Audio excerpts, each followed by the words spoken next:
The teacher secretly mixed blood containing HIV into the student's milk, solely to avenge his deceased daughter. After watching them drink it, he calmly closed the classroom door and then made his final confession. A few days ago, my daughter died in the school swimming pool. Although the police concluded it was an accidental drowning, according to my understanding, 2 students in the class murdered her. According to standard procedure, I should report this to the police and ask them to reinvestigate the case to get justice for my daughter. But I won't do that, because as everyone knows, what protects the lives of minors is not their parents or weapons, but juvenile law. According to Article 41 of the Japanese Penal Code, those under 14 years old do not bear criminal responsibility. This means that even if they kill someone, they only need to write a letter of repentance in a detention center and can then return to normal life in society. Of course, I'm not questioning the law. On the contrary, as a teacher, I agree that children should be given a chance to repent and reform. It's even more important to guide students onto the right path, to make them understand their sins and recognize the preciousness of life. That's why I put HIV-infected blood in the murderer's milk. Quote, upon hearing this, the students immediately changed from their previous state of whispering, loud chatter, and disrespect to one of fear and anxiety. Moriguchi, however, changed from his usual gentle demeanor, sternly ordering everyone to remain silent, and then continued, HIV is the human immunodeficiency virus, which causes AIDS. But you don't need to worry too much, and you don't need to hold your breath, because the AIDS virus is not transmitted through air, handshakes, coughing, sneezing, bathing, or swimming. Swimming, even sexual intercourse, doesn't necessarily lead to infection. As for the identities of the 2 murderers, I'm sure you're all very curious, but I won't reveal their names directly. I'll simply use A and B to represent them. Murderer A had excellent grades and seemed perfectly normal on the surface, but one day he suddenly came to me and told me a terrifying story. A student liked to pick up stray cats and dogs and then torture them using a machine he had built, after which he would post the photos of the torture on his personal website. At first, I thought it was just bragging, but a few days later, he asked me if I knew anything about electrical engineering. When I said I didn't know much, he handed me a wallet, and when I tried to open it, I was shocked by a weak electric current. It turned out that I wanted to be like the protagonist in the story he told me, building a machine that could torture animals, and I was his first test subject. However, after I exposed his true intentions, he didn't admit it frankly. Instead, he asked me a strange question. Can you hear the sound of Paji? That's the sound of something important disappearing. While I was still confused by this, a few days later, it came to me with an improved wallet and asked me to let him participate in the National Middle and High School Science Competition. Because I understood his true purpose. Even though he embellished the wallet's functions, as his homeroom teacher, I didn't agree to his request. Unexpectedly, the principal overruled me. Student A successfully participated in the science competition and won an outstanding award. Hearing this, the students all guessed that murderer A was Watanabe from their class, and his motive for murder was surprisingly simple.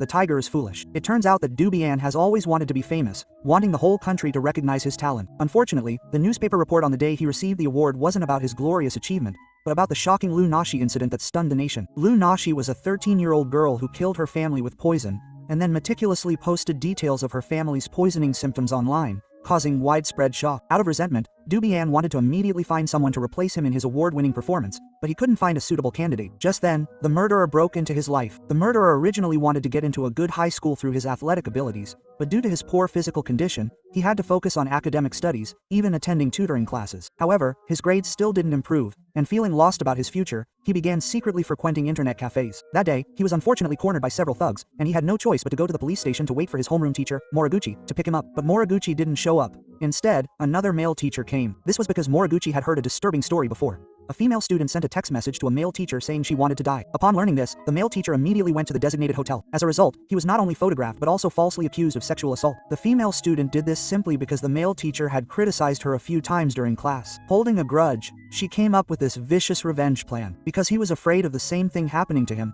Moriguchi would always ask a male teacher to handle any requests from female students. However, the insecure and sensitive murderer mistakenly thought that Moriguchi was deliberately targeting him.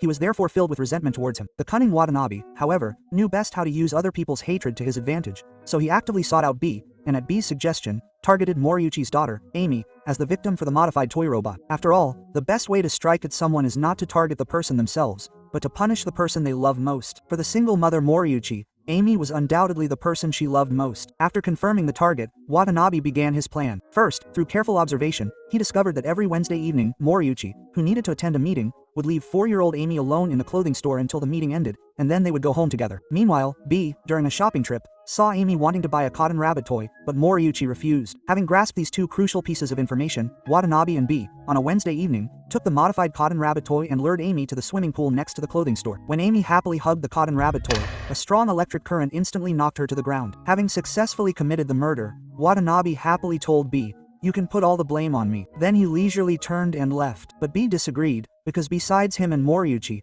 No one knew that Amy liked the cotton rabbit toy. That is to say, if the toy was discovered to be the murder weapon, he would definitely be suspected. So he first threw the toy far into the yard next to the swimming pool, and then pushed Amy into the swimming pool, creating the perfect illusion of drowning. Sure enough, when Moriuchi reported the incident to the police treated it as an accidental drowning. Initially, Moriuchi also accepted. Accepting this fact, it wasn't until he discovered the cotton bag in the yard next to the pond that he realized Amy had been murdered. Moreover, to confirm his suspicions, he confronted both Watanabe and B, and both admitted to their actions.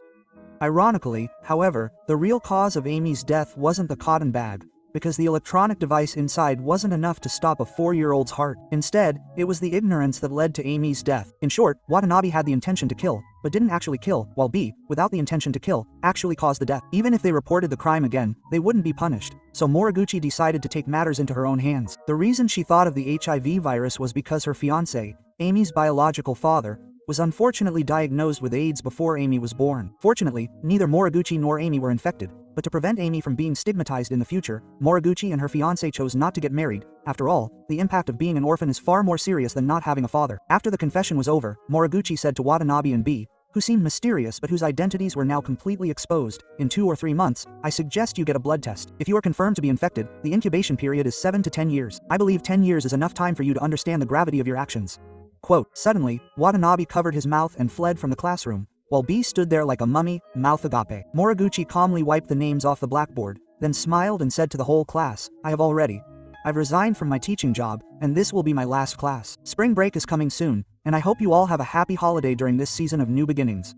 Quote, however, behind this seemingly peaceful farewell lay the beginning of his revenge. Spring break came and went, and due to the unbearable stares, Naoki didn't return to school. Meanwhile, Watanabe, as if nothing had happened, quietly sat in the classroom every day. A young teacher, Shida, took over as the class teacher. Because of his cheerful, enthusiastic, and energetic personality, he quickly bonded with the students. But when he asked why Naoki was absent for so long, the entire class unanimously chose to remain silent. During spring break, they had all received an anonymous text message.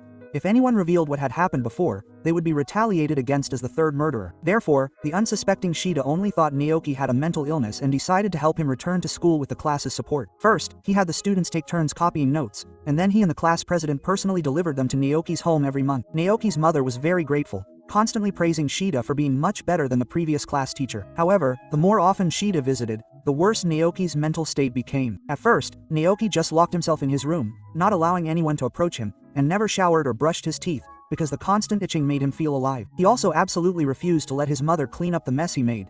He had to clean it himself again and again, ensuring that he wouldn't spread AIDS. Helpless, his mother could only. He took tranquilizers, and then, while he was unconscious, his mother would cut his hair and wipe his body. But every time she finished doing these things, he would wake up and scream loudly, and then the cycle would repeat. The mother felt that all of this was Moriguchi's fault. Although the other woman's daughter had died, her own son was even more pitiful. After all, her son had been manipulated and tricked into becoming an accomplice, and now he had to endure both mental and physical torture. Later, to encourage Naoki to cheer up, Shida had the students write encouraging messages and personally taught them to Naoki's mother. However, when the mother put the encouraging messages on the wall, she discovered that some of them were written in blood red ink, saying, "Murderer, go to hell." It turned out that to punish Naoki and to avenge Moriguchi's daughter, the students, taking advantage of Shida's kindness, secretly expressed their anger and resentment. This directly led to Naoki's mental breakdown. He ran to a convenience store and smashed the glass display case with his bare hands, causing blood to flow everywhere. The helpless mother could only kneel on the ground, begging the convenience store owner for forgiveness and promising to buy all the contaminated goods. However, for the mother,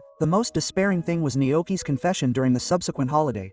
Moriguchi-sensei put blood containing the AIDS virus in the milk I drank, so I advise you not to touch anything I've eaten, and you don't need to bother taking me for a checkup, because I am indeed a murderer, and I deserve to die. Perhaps you all think that I threw a 4-year-old girl into the swimming pool without knowing what I was doing, but actually, she had already woken up before I threw her in. The mother never imagined that her usually obedient and kind son, unable to accept the fact that his son had turned into a cold-blooded demon, he decided to go to heaven with him. After leaving a letter for his husband who was on a business trip and his daughter who was attending university in Tokyo, he took a kitchen knife and entered his son's room, only to be tragically killed in return. Soon, Shida received a call, and the police arrived to inquire about the situation. Since Mizuki often went to Naoki's house with Shida, he inevitably underwent questioning as well. However, what Shida didn't expect was that the other party confessed in front of the police that he was the culprit who forced Naoki to commit suicide. It turned out that Mizuki wasn't a traditionally well-behaved and academically excellent student. Although he usually seemed gentle and kind, his idol was Nashi, who killed his entire family, and he even had a tattoo on his wrist symbolizing Lu Nashi's spirit. However, the balance between good and evil in his heart still tilted towards the good side,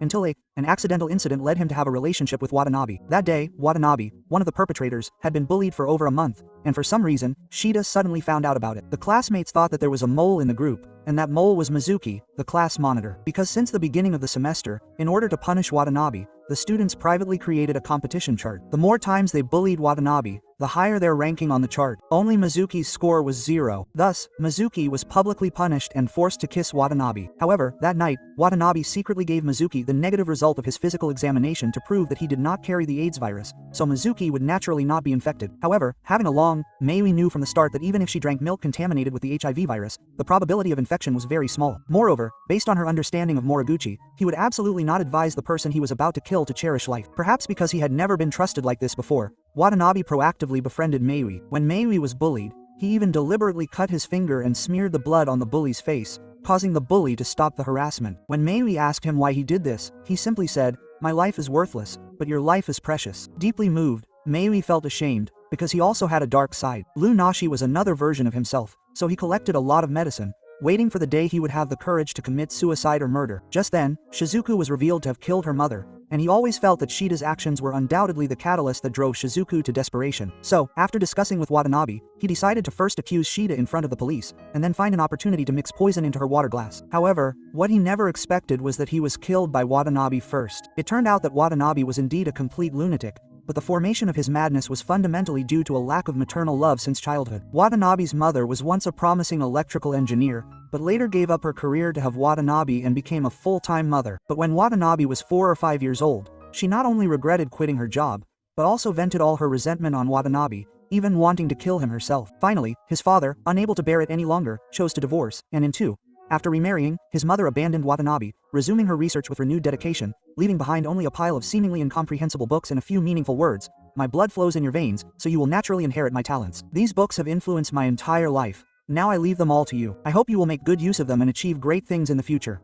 Quote, Watanabe still remembers that on the day his mother left, several children were blowing bubbles. The bubbles shimmered beautifully in the sunlight, but unfortunately, they quickly burst beside Watanabe, making a popping sound. Afterward, Watanabe began to study the books his mother left behind day and night, and, as his mother said, he was intelligent and highly talented. Even without professional guidance, he became a small expert in mechanical and electronic engineering. Furthermore, to attract more attention, especially from his mother, he created a personal website and uploaded many machines he had built. However, no one ever visited the site. He didn't give up, though, and started uploading photos of animal cruelty and promoting his animal killing machines. Although this method did increase website traffic, it didn't achieve the desired results. Just when he was at his wit's end, the school organized a national science competition for middle and high school students. One of the judges was the professor his mother admired most. If he won, not only would his achievements be published in the newspaper, but the professor would also notice him. Once the professor noticed him, his name would likely reach his mother's ears. So, overjoyed, he signed up, conducted experiments, and finally won the outstanding award as he wished. However, unfortunately, the headline on the front page of the newspaper the next day was the Lucy murder case. Watanabe, who had failed to achieve fame once again, decided to attract attention by committing a murder. The target didn't matter.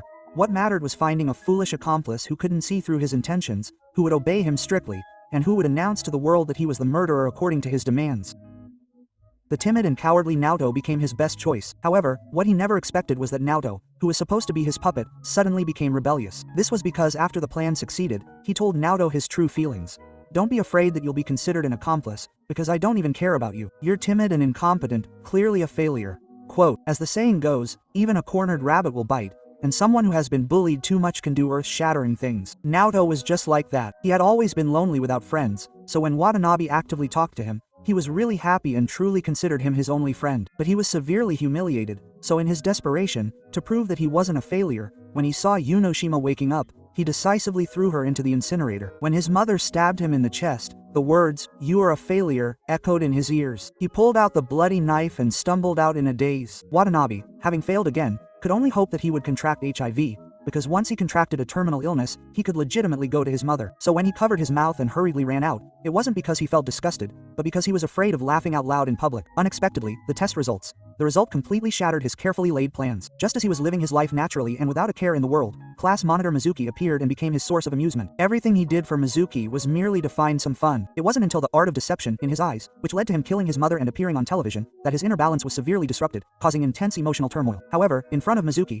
he didn't show his extreme emotions, but instead resorted to sarcasm. He clearly loved his mother very much, yet ultimately caused her death. Mizuki, who was writing in her diary, replied without hesitation, "Didn't you also love your mother very much, and yet it led to her death?" Because what Watanabe feared most was someone discovering his feelings for his mother, and Mizuki not only said it without hesitation but also loudly retorted after being questioned, "You miss your mother, but you don't dare to go find her. You're afraid of being rejected, so you can only consult others about your troubles, or rather, you realized from the beginning that you had been completely abandoned, but you just didn't want to believe it." Quote, however, before she could finish speaking, a glass bottle suddenly smashed against her head. Before completely losing consciousness, what filled Mizuki's mind wasn't fear, but the night she met Professor Moriguchi, something she wanted to write in her diary but didn't have time to finish. It turned out that the day before, Mizuki accidentally discovered that Shida and Moriguchi knew each other, and the two often met secretly. To find out the truth, she spoke to Moriguchi alone after Shida left and learned that everything was actually a scheme orchestrated by Moriguchi behind the scenes. The purpose was to force Fushizuki and Watanabe to commit suicide or be killed. First, Moriguchi. Using Shida's enthusiasm and naivety, Moriguchi encouraged him to repeatedly visit the village head's house, insisting that he shouldn't give up even if he was disliked or rejected. Shida, being used as a pawn, thought this would genuinely help the village head, unaware that the more he did this, the more he would push the other party into a corner. After learning that Watanabe was being bullied by students, Moriguchi had Shida intentionally produce a fabricated note, knowing that this would only prolong the bullying. Unfortunately, the final result didn't go as he wished. As for whether the milk contained HIV-infected blood, he frankly admitted that it didn't, but he did have that intention and even drew blood from Zhang Siwei's corpse, but was unfortunately discovered and reprimanded. I don't advocate revenge, because once caught in a cycle, both sides will fall into an abyss and never be able to embrace a new life. However, Moriguchi couldn't let go of his hatred. Even if he couldn't physically torture the perpetrator, he wanted to mentally torment them. So he scattered something in the classroom. In fact, as Mizuki speculated, even if he had really put HIV-infected blood in the milk, the chance of infection was almost zero. Even if infection occurred, it could be effectively controlled in this era. Moriguchi's fiancée couldn't be saved because the complications weren't discovered early enough. After a moment of silence, Moriguchi continued, saying that the village head had now received his punishment, and he would definitely not let Watanabe off the hook. Hearing this, Yu immediately defended Watanabe, saying that he was just too lonely, too lacking in love, too eager to attract his mother's attention, and too desperate for his mother's approval, which is why he took a series of actions. Essentially, he wasn't a bad person. Ironically, shortly after Yu said these words, his life was tragically taken away by someone who wasn't inherently evil. Not only that, but the person also made a bomb, planning to carry out a legendary act that would be remembered forever at the upcoming student mobilization meeting. Soon, the meeting began, and Du Bian, as an outstanding student representative, gave a speech. He said, "Some people are given the right to violate social norms, and even murder can be forgiven. But I want to assert that every life is precious, every life is beautiful, and every life is worth cherishing." Quote, after saying this, he pressed the detonator without hesitation. However, the explosion he eagerly anticipated didn't occur, and the scene of blood and gore he imagined didn't appear. Just as he was puzzled, his phone suddenly vibrated. The call wasn't from anyone else but Mori. It turned out that Mori, having learned from someone that Du Bian cared most about his mother, came up with a perfect revenge plan. First, he left the work unit and address of Du Bian's mother, which he had previously found out, on Du Bian's personal website. When Du Bian saw it, he thought his mother had finally contacted him. So, the next day, he excitedly brought all his inventions to his mother's research institute, hoping to gain her approval. However, he not only found the place empty but was also told that his mother had already gone abroad for her honeymoon. Feeling completely forgotten, Du Bian cried as he left the research institute, with only one thought: suicide. But he didn't want to die alone, so he came up with the idea of planting a bomb at the school. Furthermore, to attract attention after his death, he first verbally recounted his entire crime plan. He also recorded a video and uploaded it to his website. Originally, he didn't intend to take anyone's life, only wanting to mentally torment Watanabe. However, after learning about Watanabe's bomb plot and the brutal murder of Mizuki, he felt that instead of involving more innocent people, it would be better to let Watanabe kill his beloved mother with his own hands. So, before the mobilization meeting, using the knowledge of bomb disposal he learned from Watanabe's website, he took the bomb that Watanabe had already assembled and then gave it as a gift to Watanabe's mother's research lab, who had just returned from her honeymoon. Hearing this, Watanabe had already guessed the ending. His face, which had been pale, suddenly turned bloodless, but he still didn't let him go. He continued on the phone, "When I mentioned your actions to your mother, there was no anger or resentment in her eyes, only heartache. She never forgot you, and even felt indebted to you. At that time, I wished so much that you wouldn't press the detonator. After all, your mother was a really good person, but you still pressed it. I remember you previously made a clock that rotated counterclockwise. Perhaps now you want to reverse time, but reality won't be as you wish." Quote, just as Watanabe was chasing after the fleeing crowd and screaming, Moriguchi slowly walked through the onlookers, and came to his side. Then, grabbing his hair, he coldly said, from today onwards, this is the first step of your rebirth. After saying that, he added, crying and laughing at the same time. Yes. Quote, Confession is a drama film directed by Tetsuya Nakashima, starring Takako Matsu and Yoshino Kimura, released in 2010. Moriguchi, a teacher, originally had a loving partner and a smart and cute daughter. The daughter, however, was murdered by 2 students in her class after her lover was diagnosed with AIDS. The heartbroken father immediately sought revenge, and ultimately, both underage murderers received their due punishment. One of the murderers was forced to commit suicide, accidentally killing his own mother in the process. The other murderer, Du Bian, was even more cunning, using his own bomb to blow his mother to pieces. He himself would spend the rest of his life struggling in pain, suffering self-inflicted torment until his last breath. Some wonder whether the juvenile protection law actually encourages extreme violence. When a minor commits evil, should we blame the individual or society as a whole? When the law fails to deliver justice, do victims' families have the right to seek private retribution? When the system fails, can love be used as an excuse for violence? However, no one can provide answers, and no one can offer salvation. Just like Moriguchi's final monologue, I don't want to give you the correct values, because there is no absolute right in this world. But what is certain is that the world is not a pure vacuum.